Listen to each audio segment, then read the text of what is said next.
अच्छा अच्छा, बहुत बहुत धन्यवाद। आज जब से मैं जुड़ा हुआ हूँ तब से मैं आप लोगों की बातें सुन रहा हूँ, समझने का प्रयास कर रहा हूँ। और मैं दिल्ली एनसीआर में रह रहा हूँ।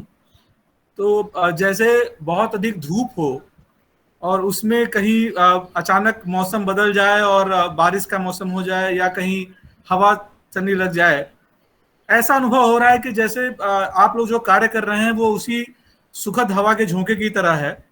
चारों तरफ समस्याओं का अंबार है और आप सभी जान रहे हैं कि कोरोना काल में सभी परेशान है कि कैसे क्या किया जाए।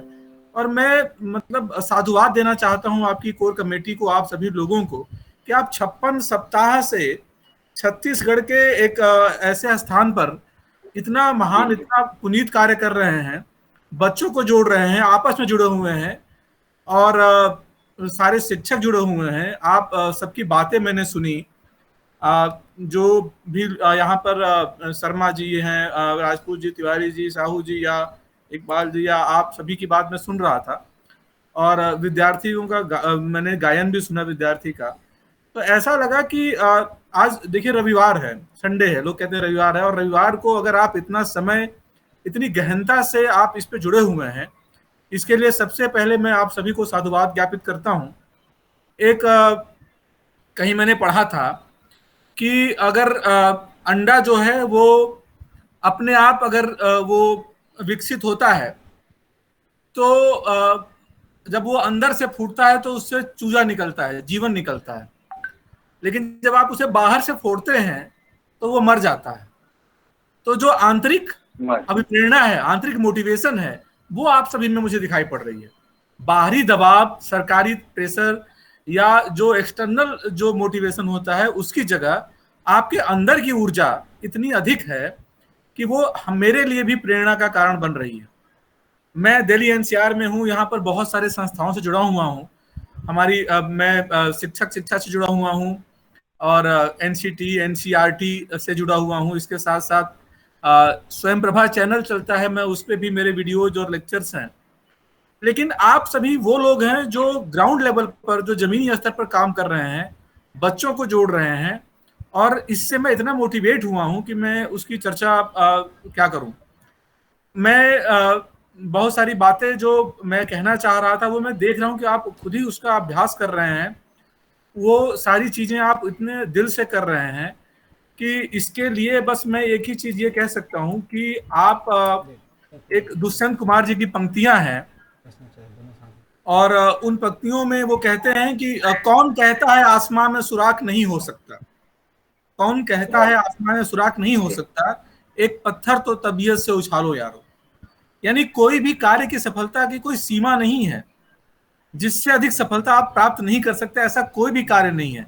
बस जरूरत है कि उस कार्य की सफलता हेतु आप अपना सर्वस्व अर्पण कर दें, पूरी ताकत लगाकर, पूरी तबीयत से अपना प्रयास करें। हर आसमान में छेद किया जा सकता है अगर आसमान की तरफ तबीयत से पत्थर उछाला जाए। तो अगर अपने आसपास के मैं नजर उठा के देखता हूं, तो आपका जो कार्यक्रम है वो इस को चरितार्थ कर रहा है कि आप लोगों ने एक सुदूर इलाके में बच्चों को जोड़ा और इतने अच्छे कार्य कर रहे हैं। और ये जो बात है कि मैंने एक चीज महसूस किया है कि कई बार जब हम कोई काम उठाते हैं तो बहुत सारी बाधाएं आती हैं, और उसमें बहुत सारी ऐसे व्यवधान होते हैं। जैसे आप ऑनलाइन शिक्षा की बात करें, अचानक ही पहले ऑफलाइन चलता था और बाद में ऑनलाइन शिक्षा हो गए, क्योंकि लेकिन इसमें बहुत सारा एक डिजिटल डिवाइड एक टर्म है कि डिजिटली जो है, अगर एक दो तबके हैं, एक तबका जिसके पास सारे साधन उपलब्ध हैं, एक तबका है जिसके पास सारे साधन उपलब्ध नहीं है। तो ये जो डिजिटल डिवाइड है, अभी सुप्रीम कोर्ट में भी इस पर चर्चा हो रही थी कि वास्तव में जो दो जो दुनिया है इनके बीच में संबंध कैसे जोड़ा जाए, वो अब पुनीत कार्य आप कर रहे हैं। अगर एक भी बच्चा ऑनलाइन शिक्षा से वंचित रह जाता है तो ये अन्यायपूर्ण होगा।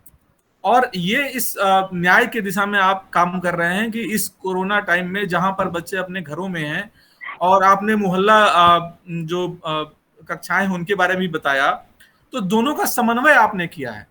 कई बार जो है बहुत सारा एक मन में लोगों की शंकाएं हैं, और बहुत सारा एक मन में लोगों की बात है कि ये जो ऑनलाइन शिक्षा है वो वास्तव में रिप्लेसमेंट नहीं है, क्योंकि दो तीन चीजें हैं जो बाधाएं सामने आती हैं। पहली बात कि जब विद्यार्थी और शिक्षक आपस में जुड़ते नहीं पाते हैं तो व्यक्तिगत लगाव नहीं हो पाता, या आई टू आई कांटेक्ट, जो आंखों से आंखों में संपर्क होता है, वो नहीं हो पाता, या ये भावना कि भविष्य में शिक्षकों की आवश्यकता कम हो जाएगी, पुस्तकों की आवश्यकता कम हो जाएगी।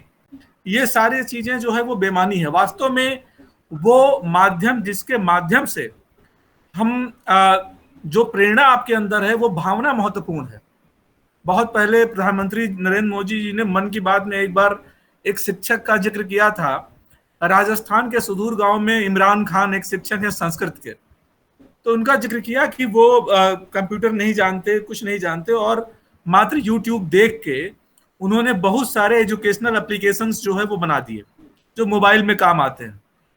आप सब भी वैसा ही महान कार्य कर रहे हैं कि सारे विद्यार्थियों को जोड़कर उनके साथ उनको प्रोत्साहित कर रहे हैं, और साथ में दूर से, मैं दिल्ली एनसीआर में रहा हूं, दिल्ली में मुझे भी जोड़ रहे हैं, तो मेरे लिए भी बहुत कुछ सीखने का अवसर है।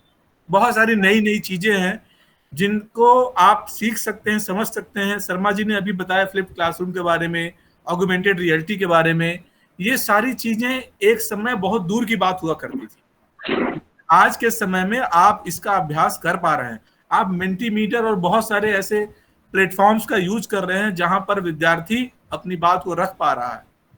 और ऑगमेंटेड रियलिटी की बात की, मैं एनसीईआरटी से भी जुड़ा हुआ हूं, वहां जाता रहता हूं, तो उन्होंने, आप सभी जानते होंगे कि एक एप्लीकेशन जो है वो विकसित किया है, ई पाठशाला AR। ई पाठशाला तो पहले से ही था, ई पाठशाला AR जो एप्लीकेशन है उसमें पूरी टीम लगी है IITians की, और बहुत अच्छे से आप सभी, मुझे निश्चित रूप से विश्वास है कि आप उसको भी उसका भी अभ्यास करते ही होंगे। एनसीईआरटी की जो किताबें हैं उन किताबों पर अगर इस एप्लीकेशन से आप स्कैन करते हैं तो वो वीडियोज बन जाते हैं, और वो बच्चे और आसानी से चीजों को समझ पाते हैं। तो ऐसी बहुत सारी चीजें हो रही हैं, और आप सब इसका अभ्यास कर रहे हैं, आप सब इसका प्रयास कर रहे हैं। ये मेरे लिए एक बहुत ही सुखद बात है, और इस पूरी कोर कमेटी को मैं साधुवाद ज्ञापित करता हूं कि न केवल इन्होंने बहुत अधिक मन से लोगों को जोड़ा है, विद्यार्थियों को जोड़ा है, बल्कि एक समन्वय स्थापित किया है कि एक सुदूर स्थान पर रहने वाले बालक का और एक अत्याधुनिक टेक्नोलॉजी को साथ में जोड़कर, क्योंकि आने वाला कल, देखिए दो चीजें हैं। आज कोरोना है तो हम ऑनलाइन जुड़े हुए हैं, पहले कभी नहीं जुड़े थे इतने ज्यादा लोग, लेकिन ये गलत है। केवल कोरोना की वजह से नहीं जुड़ना है, हमें अब ये जारी रखना है। हमें ऑफलाइन शिक्षा चाहिए, लेकिन साथ साथ हम उनके ज्ञान का उपयोग भी कर सकते हैं जो बहुत दूर बैठे हैं। एक बहुत सारे पॉजिटिव एस्पेक्ट्स हैं ऑनलाइन प्लेटफॉर्म के, लेकिन ये कभी भी रिप्लेसमेंट नहीं हो सकता कि चलो कक्षाओं में जो पढ़ाई हो उसका बराबरी नहीं कर सकता, लेकिन ये पूरक है और बहुत अधिक सहयोगी भी है। आप मुझे जोड़ पाए दिल्ली से, आप दुनिया के बहुत सारे शिक्षकों को, बहुत सारे विद्यार्थियों को भी जोड़ सकते हैं, और ये संभावनाएं खुली हुई हैं। तो आज एक संकट का समय है, इसलिए आपने एक महान कार्य शुरू किया, लेकिन मेरा यह आपसे अनुरोध है, ये संकट आज है, कल नहीं रहेगा। बहुत सारे संकट आए जाएंगे, लेकिन अनुरोध है कि आप इसको, अपने प्रयास को जारी रखिए। आप प्रयास करिए कि आपके जो विद्यार्थी हैं उनसे ऑफलाइन तो ठीक है, ऑनलाइन माध्यमों से भी जुड़े रहें, ताकि बहुत सारी जो संभावनाएं हैं, आर्थिक रूप से बहुत ये बचत है। आप बताइए, अगर किसी व्यक्ति को आप बुलाते कहीं से तो वो सफर करके आता और बहुत सारा खर्चा होता, लेकिन सब जुड़ रहे हैं और सब काम कर रहे हैं। एक बच्चा अपने गांव में बैठा हुआ है, एक बच्चा अपने शहर में बैठा, अपने मोहल्ले में बैठा, अपने घर में बैठा है, सभी हम अपने घरों में हैं और एक दूसरे से जुड़ पा रहे हैं। तो निश्चित रूप से जो कार्यक्रम आपने प्रारंभ किया है, मैं इसकी प्रशंसा करता हूं, साधुवाद प्रसिद्ध करता हूं, और मेरे लिए बहुत अधिक अच्छा अनुभव रहा कि मैं ये जान पाया कि आप लोग क्या कर रहे हैं और इतना अच्छा कार्य कर रहे हैं। मैं निश्चित रूप से राष्ट्रीय मंचों पे जहां भी मुझे अवसर मिलेगा, मैं आपकी संस्था का, आपकी कोर कमेटी का निश्चित रूप से वहां पर जिक्र करूंगा, उनसे बात करूंगा। बहुत सारे मेरे मित्र हैं जो राष्ट्रीय स्तर पर काम कर रहे हैं, जैसे national institute of open schooling है, NIOS, उसके जो चेयरमैन है प्रोफेसर सरोज शर्मा, वो मेरे मित्र हैं। तो मैं प्रयास करूंगा कि क्या क्या हो सकता है कि और किस माध्यमों से आप सभी से जुड़ा जाए, और आप जो इतना अच्छा कार्य कर रहे हैं उसमें और अधिक उसको उत्साहित